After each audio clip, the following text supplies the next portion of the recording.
Hello guys, നമുക്ക് +1 അടിപൊളിയായിട്ട് mark വേണ്ടേ ബിസിനസ് സ്റ്റഡീസിൻ്റെ. അപ്പോൾ ചാപ്റ്റർ 4 ബിസിനസ് സർവീസസിൽ ഇത്രയും ഭാഗങ്ങൾ മാത്രം ഞാൻ ഡിസ്കസ് ചെയ്യാൻ പോകുന്ന ആ ക്വസ്റ്റ്യൻസിലെ ഭാഗങ്ങൾ മാത്രം നോക്കിയാൽ തന്നെ നിങ്ങൾക്ക് ഏകദേശം മുഴുവൻ മാർക്കും ആ ഭാഗത്തിൽ നിന്ന് കിട്ടുമെന്നുള്ളത് ഏകദേശം ഉറപ്പാണ്. അപ്പോൾ നമുക്ക് ഏതൊക്കെയാണ് ആ ചോദ്യങ്ങൾ, ഏതൊക്കെയാണ് ആ ഏരിയാസ് ഒന്ന് നോക്കിയാലോ. ഓക്കെ, നമുക്ക് ഏകദേശം ക്വസ്റ്റ്യൻസ് പ്രീവിയസ് ഇയർ ക്വസ്റ്റ്യൻസ് എപ്പോഴും റിപ്പീറ്റ് ചെയ്ത് ചോദിക്കുന്ന ചോദ്യങ്ങളാണ്. ആ ഭാഗങ്ങൾ മാത്രം നോക്കിയാൽ ഈ ചാപ്റ്ററിൽ നിന്ന് ചോദിക്കാവുന്ന ഏകദേശം ചോദ്യങ്ങളൊക്കെ ആയി, അല്ലെങ്കിൽ ഏകദേശം ഏരിയ ഒക്കെ നിങ്ങൾ പഠിച്ചു എന്നുള്ളതാണ്. നമുക്ക് ഏതൊക്കെയാണ് ആ ചോദ്യങ്ങൾ നോക്കാം. ആദ്യമായിട്ട് question 1, transportation removes the hindrance of dash in trading activities. നമുക്കറിയാം ഒരുപാട് ബിസിനസ് സർവീസസ് ഉണ്ട്, അതിൽപ്പെട്ട ഒരു സർവീസാണ് ട്രാൻസ്പോർട്ടേഷൻ എന്ന് പറയുന്ന സർവീസ്. ഇത് ഏത് തരം ഹിൻഡ്രൻസ് ആണ്, ഏത് തടസ്സമാണ് ഒഴിവാക്കുന്നത് എന്നുള്ളതാണ്. ഇവിടെ ഗതാഗത വ്യാപാരം ഗതാഗതം വ്യാപാര പ്രവർത്തനങ്ങൾ ഡാഷ് തടസ്സം നീക്കുന്നു എന്നുള്ളതാണ് ഇതിന്റെ മലയാളം. എന്താണ്? ഒന്ന് പ്ലേസ്, സ്ഥലത്തിന്റെ തടസ്സം, പിന്നെ അതേപോലെ തന്നെ ടൈം, സമയത്തിന്റെ തടസ്സം, റിസ്ക്, പിന്നെ അതേപോലെ അപകട സാധ്യതയുടെ തടസ്സം, അതേപോലെ തന്നെ ഫിനാൻസ്, ധനകാര്യം. ഇതിലേതാണെന്ന് നിങ്ങൾക്ക് എല്ലാവർക്കും അറിയാം. ഏതാണ് മക്കളെ? ഏതാണ്? വരട്ടെ. യെസ് കറക്റ്റ് ആണ്. പ്ലേസ് അല്ലേ? ഗതാഗതം എന്താണ് നീക്കുന്നത്? ഒരു സ്ഥലത്ത് നിന്ന് മറ്റൊരു സ്ഥലത്തേക്ക് ആളെ കൊണ്ടുപോകാനുള്ളതാ. ഇതേപോലത്തെ കുറെ പിന്നെ തടസ്സങ്ങളെ കുറിച്ച് നമ്മൾ പഠിച്ചിട്ടുണ്ട് അല്ലേ? ഫിനാൻസിനെ കുറിച്ചിട്ടും അതേപോലെ തന്നെ പിന്നെ സ്റ്റോറേജിനെ കുറിച്ചൊക്കെ നമുക്കറിയാം. അപ്പോൾ ഈ ഒരു ഏരിയയിൽ നിന്ന് വരാവുന്ന സാധ്യതയുള്ള ഒരു ചോദ്യമാണ് ഇത്. അപ്പോൾ ഇതേപോലെ തന്നെ മറ്റ് ഹിൻഡ്രൻസസിനെ കുറിച്ചും നിങ്ങൾ എന്ത് ചെയ്യുക, മനസ്സിലാക്കുക. ഓക്കെ, ശരിയല്ലേ? അപ്പോൾ നിങ്ങൾക്ക് എന്ത് ചെയ്യും, ഈ ഒരു ഹിൻഡ്രൻസസ് ഒക്കെ ഏതൊക്കെയാണ് എപ്പോഴും റിപ്പീറ്റ് ചെയ്യുന്ന ചോദ്യം കേട്ടോ. ഏതെങ്കിലും ഒരു ഹിൻഡ്രൻസ് ഓഫ് ടൈമോ ഹിൻഡ്രൻസ് ഓഫ് പ്ലേസോ ഒക്കെ ഇതൊക്കെ എപ്പോഴും റിപ്പീറ്റ് ചെയ്യുന്ന ഒരു ഏരിയ ആണ്. അപ്പോൾ അതിലെ ഒരു ഇമ്പോർട്ടൻറ്റ് ചോദ്യമാണ്. അപ്പോൾ എന്താണ്? പ്ലേസ്, സ്ഥലമാണ് ഇവിടെ ഗതാഗതം ട്രാൻസ്പോർട്ടേഷൻ നീക്കുന്നത് എന്നുള്ളതാണ്. ഓക്കെ, രണ്ടാമത് ചോദ്യം എന്താണ് ചോദിക്കുന്നത് വെച്ചാൽ briefly explain the principle of insurance in the following case. താഴെ പറയുന്ന മേഖലയിലെ പ്രിൻസിപ്പിൾസ് ഓഫ് ഇൻഷുറൻസ് എപ്പോഴും റിപ്പീറ്റ് ചെയ്യുന്ന ചോദ്യം ഏരിയയാണ്. നിർബന്ധമായിട്ട് ചോദിച്ചിരിക്കും പ്രിൻസിപ്പിൾസ് ഓഫ് ഇൻഷുറൻസ് എന്ന്. അതിൽ നിന്നുള്ള ചോദ്യമാണ്. നോക്കുക എന്താണ് ഇനി പറയുന്ന സന്ദർഭങ്ങളിൽ ഇൻഷുറൻസ് തത്വങ്ങൾ സംക്ഷിപ്തമായി വിശദീകരിക്കുക, ഷോർട്ടായിട്ട് എക്സ്പ്ലെയിൻ ചെയ്യാന്ന് പറഞ്ഞാൽ എന്താണ്? Miss Jayan wishes to insure the life of her friend Suji but the life insurance company object അല്ലേ?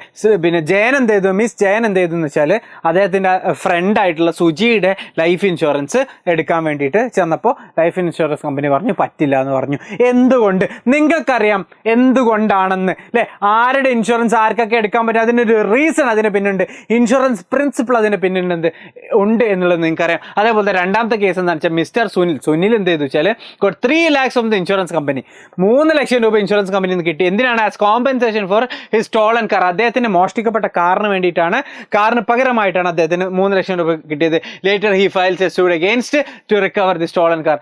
അതിന് പൈസ കിട്ടിയതിന് ശേഷം അദ്ദേഹം എന്ത് ചെയ്തു വെച്ചാൽ അദ്ദേഹത്തിൻ്റെ ആ കാർ തിരിച്ചു കിട്ടാൻ വേണ്ടി അദ്ദേഹം പോലീസിൽ കേസും ഫയൽ ചെയ്തു. രണ്ട് വയലേഷൻസ് ആണ് ഇൻഷുറൻസ് പ്രിൻസിപ്പിൾ. ഏതൊക്കെയാണ് ആ വയലേറ്റഡ്, ഏതൊക്കെയാണ് ആ തെറ്റിയിരിക്കുന്ന പ്രിൻസിപ്പിൾസ് എന്ന് ചോദിച്ചു കഴിഞ്ഞാൽ നിങ്ങൾക്കറിയാം.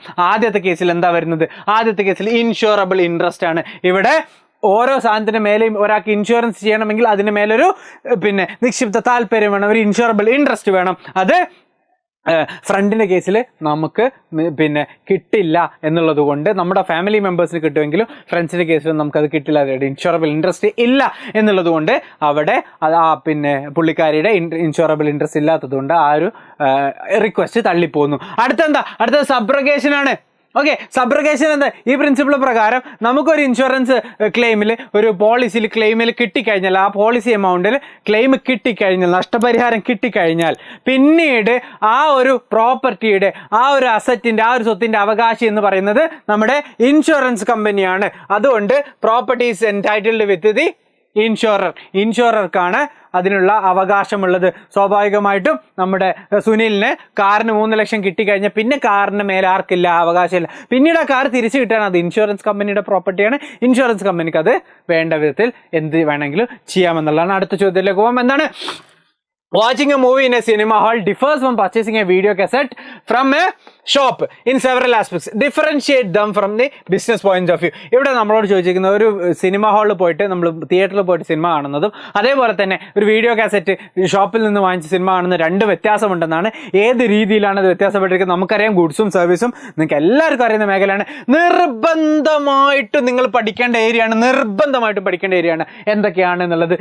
സേവനങ്ങൾ എന്നല്ല, അല്ലെങ്കിൽ സർവീസ് എന്ന് പറഞ്ഞാൽ എന്തൊക്കെയാണ്, ഗുഡ്സ് അല്ലെങ്കിൽ സാധനങ്ങൾ എന്ന് പറഞ്ഞാൽ എന്തൊക്കെയാണ് എന്നുള്ള വ്യത്യാസങ്ങളൊക്കെ കൃത്യമായിട്ട് ഓരോ എണ്ണായിട്ട് കറക്റ്റായിട്ട് പറഞ്ഞിട്ടുണ്ട്. നിർബന്ധമായിട്ട് പഠിച്ച മക്കളെ ചോദിക്കും. പിന്നെന്താ പറയുന്നത് അടുത്തത്, mister Ajeesh took an insurance policy on his life. He also took another insurance policy on his own house against the risk of fire. Explain any 4 differences between these types of insurance. ഇവിടെ ഒന്ന് അദ്ദേഹം എടുത്തിരിക്കുന്ന insurance, Ajeesh എടുത്തിരിക്കുന്ന അദ്ദേഹത്തിന്റെ ലൈഫിനാണ്. രണ്ടാമത് അദ്ദേഹത്തിന്റെ വീട്ടിൽ തീ പിടിക്കുമെന്നുള്ള ഭയം കൊണ്ട് അല്ലേ, ഫയർ ഇൻഷുറൻസ് ആണ്. അപ്പൊ ഇവിടെ ഇതിൻ്റെ ഏതെങ്കിലും 4 വ്യത്യാസങ്ങളാണ് എന്തിൻ്റെ ലൈഫ് ഇൻഷുറൻസിൻ്റെയും അതേപോലെ തന്നെ ഫയർ ഇൻഷുറൻസും തമ്മിലുള്ള 4 വ്യത്യാസങ്ങളാണ് ചോദിച്ചിട്ടുള്ളത് അല്ലേ. നിങ്ങൾക്കറിയാം ലൈഫ് ഇൻഷുറൻസിൽ ഡെത്താണ് നമ്മുടെ മെച്യൂരിറ്റി എന്ന് പറയുന്നത്, അല്ലെങ്കിൽ അതിൻ്റെ കാലാവധിയാണെങ്കിൽ ഫയർ ഇൻഷുറൻസിൽ റിസ്ക് അൺസർട്ടൻ ആയതുകൊണ്ട് അത് സംഭവിച്ചാൽ മാത്രമേ നമുക്ക് കിട്ടുകയുള്ളൂ. അതേപോലെ തന്നെ ലൈഫ് ഇൻഷുറൻസ് ലോങ് ആണെങ്കിൽ ഇത് 1 ഇയർ അല്ലെങ്കിൽ ഷോർട്ട് ടേം ആയിട്ടാണ് വരാറുള്ളത്. അതേപോലെ തന്നെ ഇവിടെ ഇൻഷുറബിൾ ഇൻട്രസ്റ്റ് എന്ന് പറയുന്നത് എന്താണ്, പോളിസി എടുക്കുന്ന അല്ലെ ഡെത്ത് പോളിസി എടുക്കുന്ന സമയത്ത് അവിടെ ഉണ്ടായിരിക്കണം. എന്തായാലും മരണത്തിൻ്റെ സമയത്ത് ഇൻഷുറൻസിൻ്റെ ആവശ്യമില്ല. എന്നാൽ ഇവിടെയോ എപ്പോൾ പോളിസി എടുക്കുമ്പോഴും നഷ്ടം സംഭവിക്കുമ്പോഴും ഇൻഷുറബിൾ ഇൻട്രസ്റ്റിൻ്റെ ആവശ്യമുണ്ട് എന്നുള്ളതാണ്. പ്രീമിയം എന്ന് പറയുന്നത് എന്താണ്, നമ്മൾ കൂടെ അടച്ചുകൊണ്ടിരിക്കുന്നതാണ്. എങ്ങനെയാണ് പ്രീമിയം ഇൻഷുറൻസ് വ്യക്തിക്ക് ബോണസോട് കൂടി അല്ലാതെയോ തിരികെ നൽകാനുള്ള ഒരു സാധ്യതയുണ്ട്. കാരണം എന്താണ്, അതിൻ്റെ മെച്യൂരിറ്റിയിൽ അയാൾ ജീവിച്ചിരിക്കുന്നുണ്ടെങ്കിൽ അയാൾക്ക് തിരിച്ചു കിട്ടാനുള്ള സാധ്യതയുണ്ട്. ഇവിടെ എന്താണ്, നമ്മൾ അടച്ചിരിക്കുന്ന പ്രീമിയം നമുക്ക് തിരിച്ചു കിട്ടില്ല. ഇത്രയും വ്യത്യാസങ്ങൾ നമുക്ക് സില്ലി ആയിട്ട് എഴുതി വെച്ച് 4 മാർക്ക് വാങ്ങിക്കാൻ പറ്റുന്നതാണ്. 5ാമത്തെ ചോദ്യം ഇതാണ്, എന്താണ്, what are the fundamental principles of insurance.